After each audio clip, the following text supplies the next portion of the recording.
আসসালামু আলাইকুম প্রিয় বন্ধুরা, দেখতে পাচ্ছেন আমার পেঁপে গাছে মাশাল্লাহ অনেক সুন্দর ফলন হয়েছে। পেঁপে গাছে আসলে খাবার দিতে হয় প্রচুর, জৈব সার তারা খুবই পছন্দ করে, তাহলেই বড় বড় পেঁপে এই ছাদ বাগানে কিন্তু ফলানো সম্ভব। পেঁপে গাছ হচ্ছে খাদক গাছ। এই যে দেখেন এরকম বড় একটা জিও ব্যাগ, যেটা সবচেয়ে বড় জিও ব্যাগ, সেই ব্যাগে কিন্তু একটা পেঁপে গাছ এবং একটা সজনে গাছ, দুটো গাছ আমি রোপণ করেছি। খাবারটা ঠিকঠাক মতো দিয়ে গেলেই কিন্তু পেঁপে গাছে খুব ভালো ফলন হয়। পেঁপে গাছেও প্রচুর খাবার জৈব সার দিতে হয় প্রচুর ফলন পাওয়ার জন্য। আর জৈব সার ছাড়া আসলে ছাদ বাগানে ফসল ফলানো একটু ডিফিকাল্ট হয়ে যায়, কঠিন হয়ে যায়, যেহেতু প্রচুর রোদের তাপমাত্রা থাকে। সেজন্য পেঁপে গাছের জৈব সারটাই ভালো। যে ছাদ বাগানে সব ফল গাছের জন্য জৈব সারটা আমি বেশি দিই। কিচেন কম্পোস্ট আমি নিজেই তৈরি করি আমার বাগানের জন্য, তো সেটা থেকেই আসলে সব জায়গায় আমি সব গাছে আমি জৈব সারটা দিয়ে থাকি।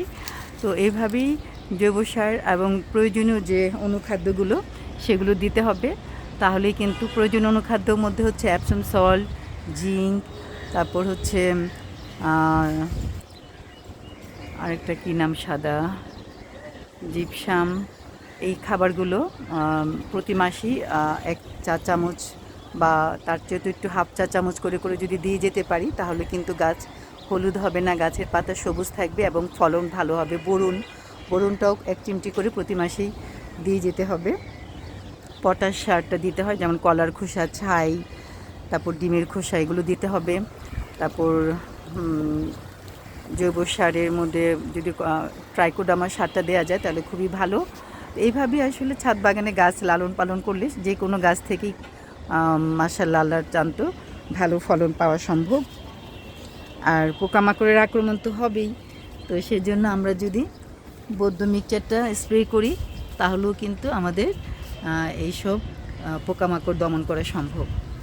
মিলিবাগ, অ্যাফিডস, নানান ধরনের বৌদ্ধ মিক্সচারটা আসলে অনেক বেশি উপকার আমি মনে করি। এখানে বেঁধে দিয়েছি, এখন এই গরমের মধ্যে বেঁধে দেওয়াটাও আসলে ভালো না। এই যে এখানে একটা হপার পোকার,